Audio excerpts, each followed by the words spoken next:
മാധ്യമം പോഡ്കാസ്റ്റ്. മാധ്യമം editorial 2026 March 24 ചൊവ്വ.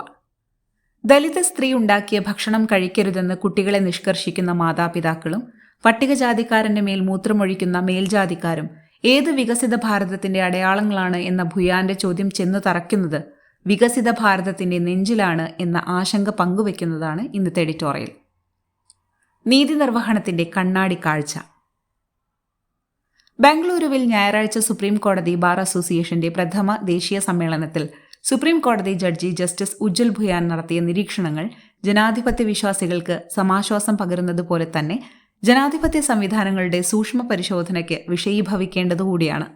വികസിത ഭാരതത്തിൽ ജുഡീഷ്യറിയുടെ പങ്കിനെക്കുറിച്ച് സംസാരിച്ച ജസ്റ്റിസ് ഭുയാൻ, വികസിത ഭാരത സങ്കല്പങ്ങളുടെ നേർവിപരീത ദിശയിലാണ് രാജ്യത്തെ നിയമനിർവഹണ സംവിധാനങ്ങളുടെ പോക്ക് എന്ന് വെളിപ്പെടുത്തുന്നു. ജുഡീഷ്യറി സ്വന്തം സ്ഥാനം തിരിച്ചറിയണമെന്നും അവിരാമ വിമർശനത്തിനോ കയ്യടി നേടാനോ അല്ല, ജനാധിപത്യത്തിനും പൗരാവകാശത്തിനുമുള്ള കാവലിനും കരുതലിനുമാണ് അത് മുൻകൈയെടുക്കേണ്ടതെന്നും ഓർമ്മപ്പെടുത്തുന്നു. 2047 വികസിത ഭാരതമായി തീരണം എന്ന ഗവൺമെന്റ് കാഴ്ചപ്പാട് അഭിനന്ദനാർഹമാണ്.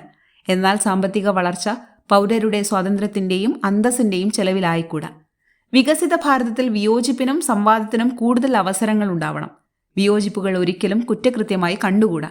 ജുഡീഷ്യറിക്കകത്ത് അനേകം പേർ രാജാവിനേക്കാൾ വലിയ രാജഭക്തി രോഗം ബാധിച്ചവരായുണ്ട്.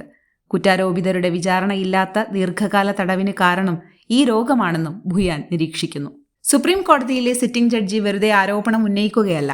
ജനാധിപത്യ പദവിയിലെ ദീർഘകാല അനുഭവങ്ങളുടെ വെളിച്ചത്തിൽ കൃത്യമായ കണക്കുകൾ വെച്ചാണ് അദ്ദേഹം ജുഡീഷ്യറിയിൽ സെൽഫ് ഓഡിറ്റിങ്ങിനുള്ള വഴി തുറക്കുന്നത്. പിടികൂടുന്ന ആളുകളുടെ വിചാരണ കൂടാതെ ദീർഘകാലം തടവിലിടാൻ ഉപയോഗപ്പെടുത്തുന്ന പണം വെളുപ്പിക്കൽ തടയൽ നിയമം, നിയമവിരുദ്ധ പ്രവർത്തനം തടയൽ നിയമം എന്നിവയെക്കുറിച്ച് വിമർശവും ഭുയാൻ ഉന്നയിച്ചു.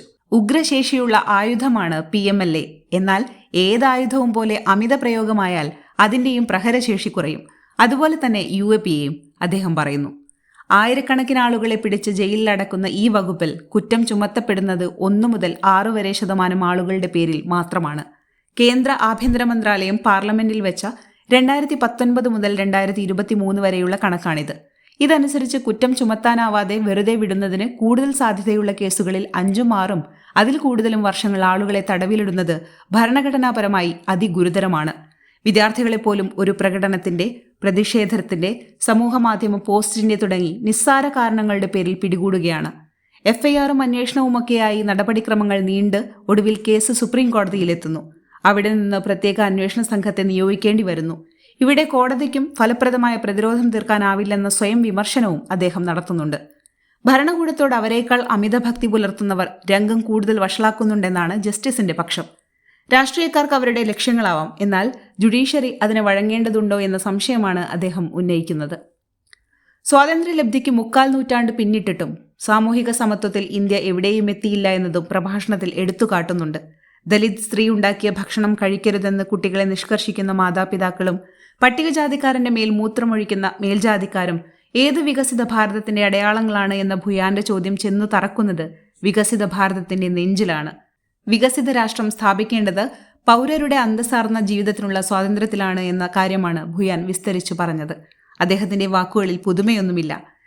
എല്ലാം സാർവാംഗീകൃത സത്യപ്രസ്താവനകളാണ്. എന്നാൽ അദ്ദേഹം തന്നെ സൂചിപ്പിച്ചതുപോലെ ഔദ്യോഗിക സംവിധാനങ്ങളെല്ലാം ഭരണകൂടത്തിന്റെ വാഴ്ത്തുപാട്ടിനുള്ള ഉപാധികളായി മാറിക്കൊണ്ടിരിക്കുന്ന വർത്തമാന ഇന്ത്യയിൽ ജുഡീഷ്യറിയുടെ ഉന്നതങ്ങളിൽ നിന്ന് ഇത്തരം സ്വയം ബോധത്തോടെയുള്ള നിരീക്ഷണങ്ങളും നിരൂപണങ്ങളും ഉണ്ടാകുന്നുവെന്നത് ഏറെ ആശ്വാസകരം തന്നെ. രോഗനിർണയം വസ്തുനിഷ്ഠമായിരിക്കുക എന്നത് രോഗചികിത്സയ്ക്കും പരിഹാരത്തിനുമുള്ള ആദ്യ വഴിയാണ്. അങ്ങനെ സ്വയം നിർണയത്തിലേക്ക് എത്താനുതകുന്ന ആത്മപരിശോധനകൾ പോലും അചിന്യമെന്ന് കരുതുന്ന അന്തരീക്ഷത്തിൽ അത്തരം ഉണർവുകൾ ഉത്തരവാദപ്പെട്ട കേന്ദ്രങ്ങളിൽ നിന്നുണ്ടാകുന്നുവെന്നത് ശുഭോതർക്കമാണ്. വികസിത ഭാരതം സാധ്യമാകേണ്ടത് അതിന്റെ മാനവ വിഭവശേഷിയുടെ കൂടി വികസനത്തിലൂടെയാണ്. അതിന്റെ നിർബന്ധ ഉപാധികളിൽപ്പെട്ടതാണ് അന്തസ്സുള്ള മനുഷ്യരായി ജീവിക്കാനുള്ള അവകാശം. ഈ അടിസ്ഥാനാവകാശത്തിന്റെ കടക്കിൽ കത്തിവീണ ആപത്ഘട്ടത്തിലാണ് രാജ്യം ഇന്നുള്ളത്. ജാതിയുടെയും മതത്തിന്റെയും പേര് പറഞ്ഞ് നിക്ഷിപ്ത രാഷ്ട്രീയ താൽപര്യങ്ങൾക്കു വേണ്ടി പൗരജനങ്ങളുടെ ജീവനെടുക്കുന്നതും അവരുടെ അന്തസ്സും അഭിമാനവും അപഹരിക്കുന്നതും സർവ്വസാധാരണമായി കഴിഞ്ഞ വർത്തമാന ഇന്ത്യക്കു നേരെയാണ് ജസ്റ്റിസ് ഉജ്ജൽ ഭുയാൻ കണ്ണാടി പിടിച്ചിരിക്കുന്നത്. അതിലൂടെ രാജ്യത്തിനേറ്റ പരിക്കുകൾ അറിയാനും പരിഹരിക്കാനുമുള്ള മനസ്സും മനുഷ്യത്വവും രാഷ്ട്രത്തെ നയിക്കുന്നവർക്കുണ്ടാകുമോ എന്നാണ് അറിയേണ്ടത്. മാധ്യമം Podcast.